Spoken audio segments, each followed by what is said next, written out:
Shalom, perkenalkan nama saya Tresya Pangemanan, kelas A7 NIM 2214201188, Fakultas Keperawatan Universitas Pembangunan Indonesia Manado. Di sini saya akan menjelaskan tentang sistem reproduksi pada manusia. Organ reproduksi merupakan salah satu hal penting dalam kehidupan setiap manusia. Dulu, pembicaraan tentang organ reproduksi masih sangat tabu. Bukan berarti sekarang sudah tidak lagi. Hanya saja, masih ada kalangan orang yang menganggap hal itu tidak pantas untuk dibicarakan. Promosi kesehatan reproduksi pada remaja pun sering dikonotasikan sebagai pendidikan seks, di mana sebagian masyarakat di Indonesia masih menganggap tabu hal ini. Menurut Barbara Ness dan Patricia Gilbert, organ-organ reproduksi merupakan subjek dari berbagai penyakit. Untuk mencegah hal tersebut, pengetahuan dan pemahaman sejak dini tentang organ reproduksi dan reproduksinya merupakan hal yang sangat penting bagi setiap remaja, baik pria maupun wanita, sehingga ia akan lebih mampu menjaga kesehatan reproduksinya. Untuk itu, perempuan dan laki-laki perlu meningkatkan pengetahuannya mengenai kesehatan reproduksi agar tercipta kondisi kesehatan reproduksi yang optimal. Pengertian sistem reproduksi. Sistem reproduksi adalah suatu rangkaian dan interaksi organ dan zat dalam organisme yang dipergunakan untuk berkembang biak. Sistem reproduksi pada suatu organisme berbeda antara jantan dan betina. Reproduksi pada manusia terjadi secara seksual, artinya terbentuknya individu baru diawali dengan bersatunya sel kelamin laki-laki, sperma, dan sel kelamin perempuan, sel telur. Sistem reproduksi manusia dibedakan menjadi alat reproduksi laki-laki dan perempuan. 1. Alat reproduksi laki-laki. Alat reproduksi laki-laki terdiri dari alat kelamin bagian luar dan alat kelamin bagian dalam. Alat kelamin bagian luar terdiri dari penis dan skrotum, sedangkan alat kelamin bagian dalam terdiri dari testis, epididymis, vas deferens, prostat, vesika, seminalis, dan kelenjar bulboretral. Penis merupakan alat untuk kopulasi, sedangkan skrotum adalah kantung yang berisi dua testis yang menggantung. Skrotum dapat naik dan turun untuk menjaga suhu testis selalu optimum untuk pembentukan sperma. Saat udara dingin, skrotum akan naik lebih dekat ke tubuh sehingga suhunya tetap hangat. Jika udara panas, skrotum turun dan menjauhi tubuh, sehingga suhunya tidak terlalu panas. Testis adalah tempat pembentukan sperma. Spermatogenesis pada manusia berlangsung selama 2-3 minggu. Sel sperma yang dihasilkan testis keluar melalui saluran sperma menuju penis. Di dalam penis terdapat saluran uretra. Selain sebagai saluran sperma, uretra juga berfungsi sebagai saluran urin. Sebelum dikeluarkan melalui penis, sperma mengalami proses pematangan. Di epididymis, saluran yang menghubungkan epididymis dengan uretra disebut vas deferens. Selama perjalanan ke uretra, sperma bercampur dengan cairan dari vesika, seminalis, dan kelenjar prostat yang disebut dengan semen. Kelenjar prostat menghasilkan cairan yang dapat menetralisir suasana asam dalam vagina, sehingga sperma yang masuk dapat bertahan hidup. B. Nama-nama organ reproduksi. A. Bagian-bagian alat reproduksi pada pria. Sistem reproduksi pada pria terdiri dari dua bagian utama, yaitu testis yang merupakan tempat pembentukan sperma dan penis pada manusia. Kedua organ ini berada di luar perut. Letak testis yang berada di luar perut memungkinkan untuk mengatur suhu sperma yang membutuhkan suhu tertentu untuk bertahan hidup, yaitu sekitar 2-30 Celcius. Lebih rendah dari suhu tubuh normal, yaitu 37 Celcius. Berikut adalah bagian-bagian alat reproduksi pada pria. 1. Testis adalah tempat untuk menghasilkan sel kelamin jantan dan juga hormon kelamin jantan. Testis berjumlah sepasang dan berbentuk bulat telur. 2. Epididymis adalah saluran yang keluar dari testis. Setiap testis memiliki satu epididymis, sehingga jumlahnya sepasang. Di epididymis, sperma disimpan hingga matang. 3. Vas deferens adalah saluran yang merupakan lanjutan dari epididymis. Fungsinya adalah sebagai penghubung antara epididymis dengan kantong sperma.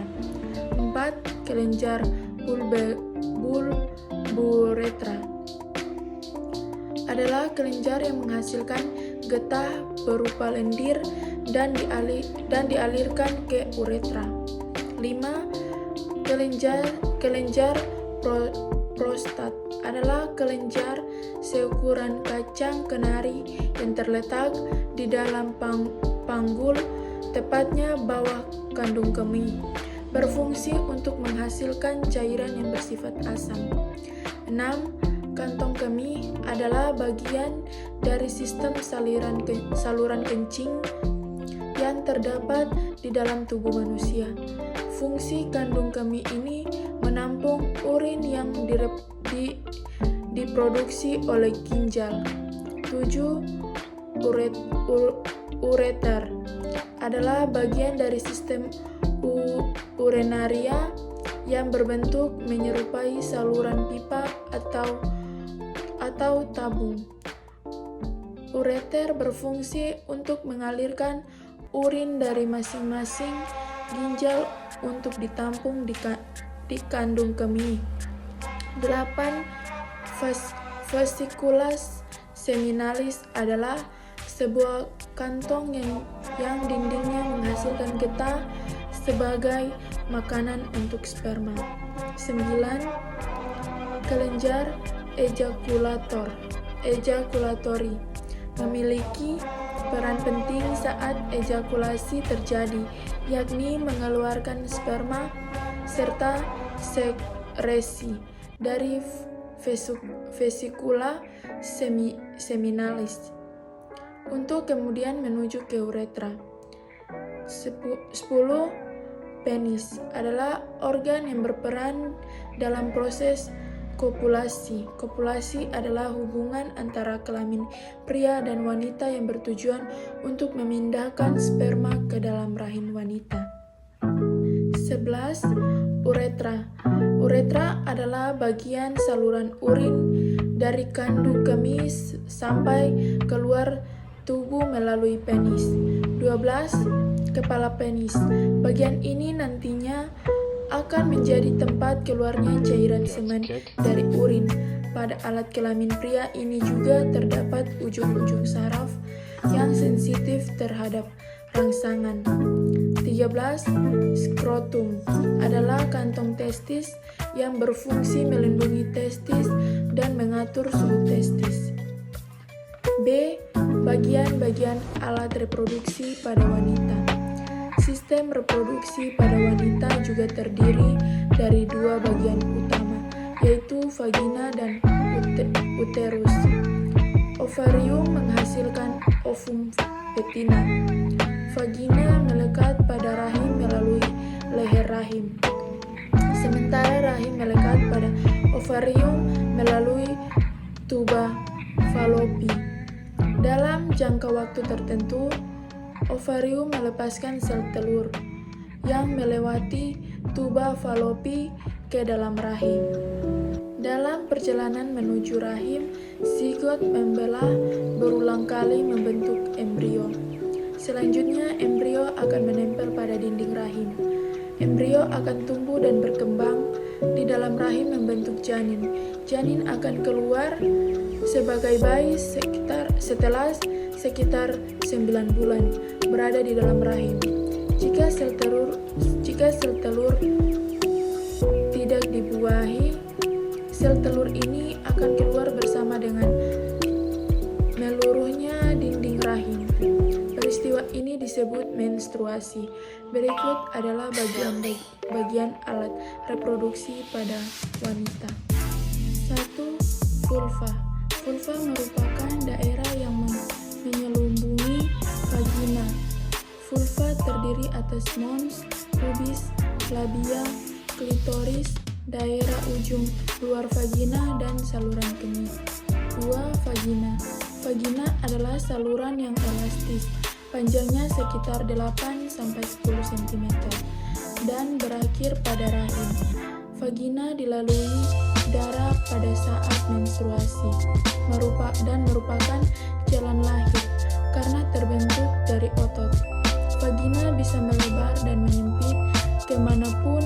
Ini sangat hebat. Terbukti pada saat melahirkan, vagina bisa melebar seukuran bayi yang melewatinya. Pada bagian ujung yang terbuka, vagina ditutupi oleh sebuah selaput tipis dan dikenal dengan istilah selaput darah. Bentuknya bisa berbeda-beda seperti apa. Selaput ini akan robek pada saat bersanggangan, kecelakaan, masturbasi, atau onani yang terlalu dalam, oleh raga, dan sebagainya. 3. Serviks. Serviks disebut juga dengan mulut rahim. Serviks ada pada bagian terdepan dari rahim dan menonjol ke dalam vagina, sehingga berhubungan dengan bagian vagina. Serviks memproduksi cairan berlendir pada sekitar waktu ovulasi. Mukus ini menjadi banyak, elastis, dan licin. 4. Rahim. Rahim disebut juga uterus. Alat ini memiliki peranan yang besar dalam reproduksi wanita. Rahim berperan besar saat menstruasi hingga melahirkan. Bentuk rahim seperti buah pir, berongga, dan berotot. Sebelum hamil, beratnya 30-50 gram. Dengan ukuran panjang 9 cm dan lebar 6 cm. Kurang lebih sebesar telur ayam kampung. Tetapi saat hamil mampu membesar dan beratnya mencapai 100.000 gram. Rahim berfungsi sebagai tempat untuk perkembangan embrio menjadi janin. Dinding rahim memiliki banyak pembuluh darah sehingga dindingnya menebal ketika terjadi pertumbuhan janin. Rahim terdiri atas 3 lapisan, yaitu lapisan parametrium merupakan lapisan paling luar dan yang paling berhubungan dengan rongga perut. 2. Lapisan myometerium merupakan lapisan yang berfungsi mendorong bayi keluar pada proses persalinan. 3. Lapisan endometerium merupakan lapisan dalam rahim, tempat menempelnya sel telur yang sudah dibuahi. Lapisan ini terdiri atas lapisan kelenjar yang berisi pembuluh darah. 5. Ovarium. Ovarium menghasilkan ovum. Ovarium disebut juga dengan indung telur. Letak ovarium di sebelah kiri dan kanan rongga perut bagian bawah. Ovarium berhasil memproduksi sel telur jika wanita telah dewasa dan mengalami siklus menstruasi Setelah sel telur masak, akan terjadi ovulasi, yaitu pelepasan sel telur dari ovarium. Ovulasi terjadi setiap 28 hari. Sel telur disebut juga dengan ovum. 6. Tuba falopi. Tuba falopi disebut juga dengan saluran telur. Saluran telur adalah sepasang saluran yang berada pada kanan dan kiri rahim sepanjang 10 cm. Saluran ini menghubungkan rahim dengan ovarium melalui fembria.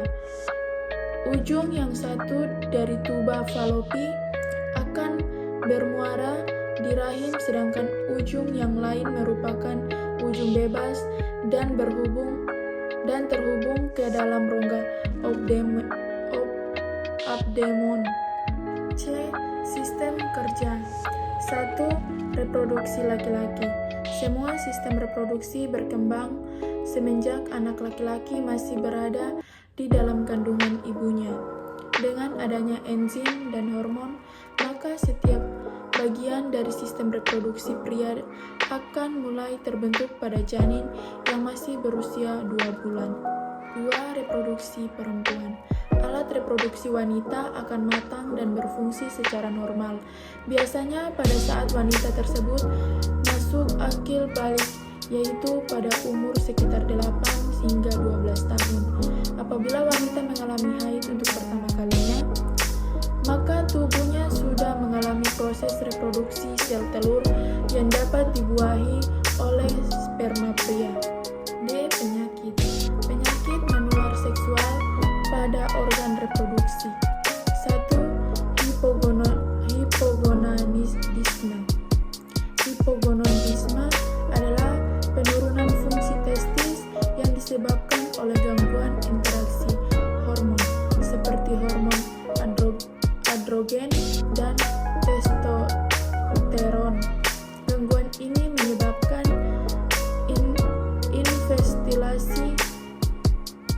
infertilitas, impotensi, dan tidak adanya tanda-tanda kepriaan. Penanganan dapat dilakukan dengan terapi hormon. 2. Kriptorganisme.